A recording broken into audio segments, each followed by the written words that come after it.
कि युवा पीढ़ी पहली बार पैदा हुई है। जब से शिक्षा प्रणाली आई है उसके बाद से धीरे धीरे युवा वर्ग सामने आया है। पहले युवापन होता ही नहीं था। एक छोटा बच्चा 5-6 साल का हो गया, 8 साल का हो, अपने पिता के काम में मदद करने लगता था। पिताजी उसके कारपेंटर थे, वो लकड़ी उठा के देने लगता था। 10-12 साल का होते होते धीरे धीरे वो बढ़ईगिरी कारपेंट्री की कुछ चीज़ें सीख जाता था। 15 साल 16 साल में शादी हो जाती थी और पहले तो बाल विवाह हो जाते थे।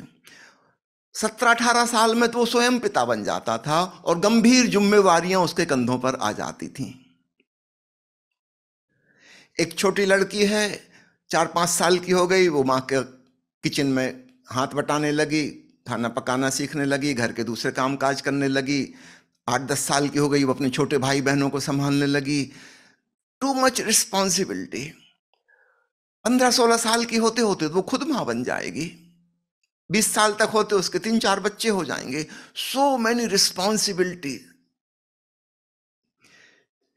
जिंदगी बड़ी गंभीर थी पहले। बचपन के बाद सीधा बुढ़ापा आ जाता था। There was no gap.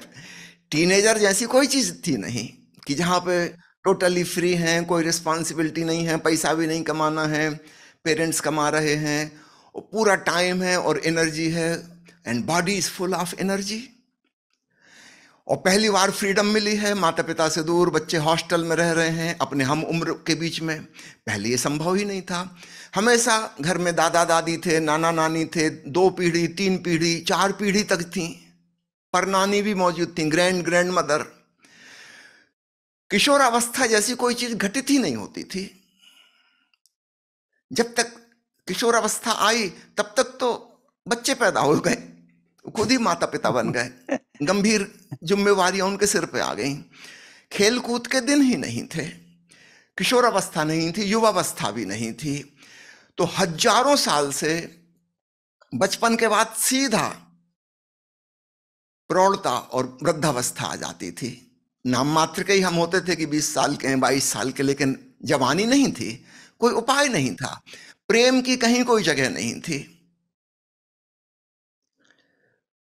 विवाह तो पहले ही हो चुका, जब यह भी नहीं पता था विवाह का मतलब क्या है, उस समय में विवाह हो गया।